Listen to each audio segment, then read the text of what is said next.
One day, a famous painter placed his painting on a busy intersection with a note written below. Whoever finds any mistake in this painting should put a mark on that place. In the evening, he checked the painting and became sad as there were hundreds of marks on his painting. Seeing this, he got very disappointed and silently picked up his painting and went home. This incident negatively impacted him, and he stopped painting. His mother was heartbroken when she saw him still suffering months later, so she said, "Let's do one thing. You put again a painting at that intersection, but this time with a different note." Painter agreed. The next morning, he put a new painting at the intersection with a note written below it. Whoever finds any mistake in the painting, correct it. In the evening, when the painter and his mother went to check the painting, it was still the same as it was in the morning. Painter was surprised to see this. His mother noticed his surprise and said, "Do you understand something? Any fool can find mistakes, and most fools do, but there are very few people who can correct those mistakes. There is no point in unnecessarily taking the opinion of people who only want to find fault with others and humiliate them when they neither have time nor knowledge to improve themselves." In a little village, there were two cats, Whiskers and Shadow.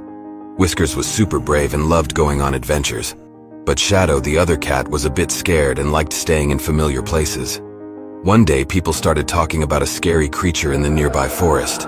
Whiskers, being brave, wanted to check it out. He asked Shadow, who was a bit scared, to come along. As they went into the forest, it got dark, and the trees made spooky shapes. Shadow felt really scared, but Whiskers kept going. Suddenly, they found a beautiful butterfly. Whiskers laughed, and Shadow, although scared at first, smiled too. When they went back to the village, Whiskers told Shadow, "Facing fears with a friend can show you wonderful things. Bravery and friendship can make scary things not so scary."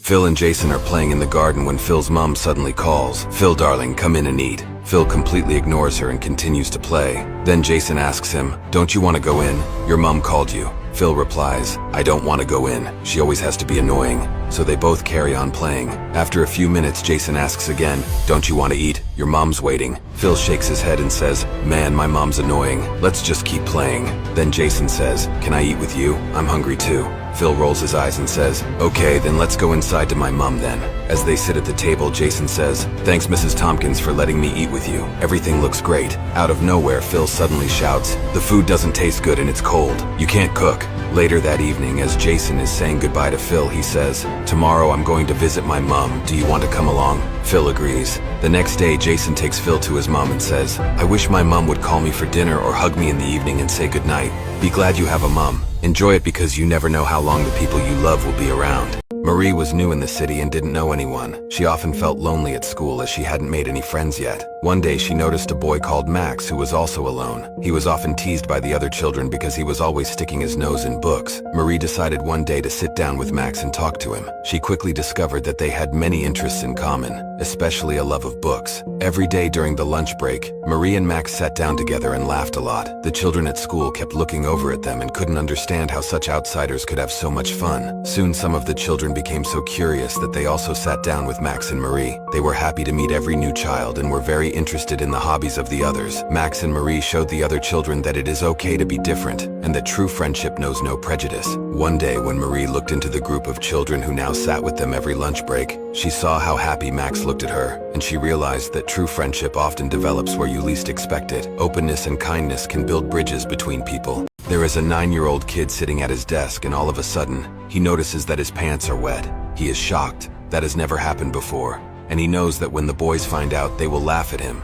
If the girls find out, they'll never speak to him again as long as he lives.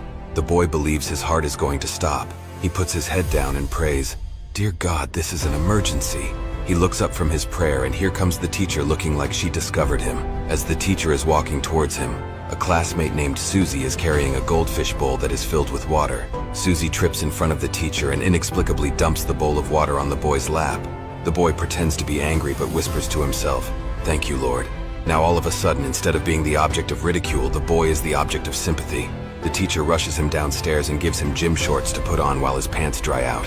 At the end of the day, as they are waiting for the bus, the boy walks over to Susie and whispers, "You did that on purpose, didn't you?" Susie whispers back, "I wet my pants once too." Once upon a time, an old man spread rumors that his neighbor was a thief. As a result, the young man was arrested. Days later, the young man was proven innocent. After being released, the man felt humiliated as he walked to his home. He sued the old man for wrongly accusing him. In court, the old man told the judge, "They were just comments, didn't harm anyone." The judge, before passing sentence on the case, told the old man, "Write all the things you said about him on a piece of paper. Cut them up and on the way home, throw the pieces of paper out. Tomorrow, come back to hear the sentence." The next day, the judge told the old man, "Before receiving the sentence, you will have to go out and gather all the pieces of paper that you threw out yesterday." The old man said, "I can't do that. The wind must have spread them and I won't know where to find them." The judge then replied, "The same way simple comments may destroy the honor of a man to such an extent that one is not able to fix it." The old man realized his mistake and asked for forgiveness.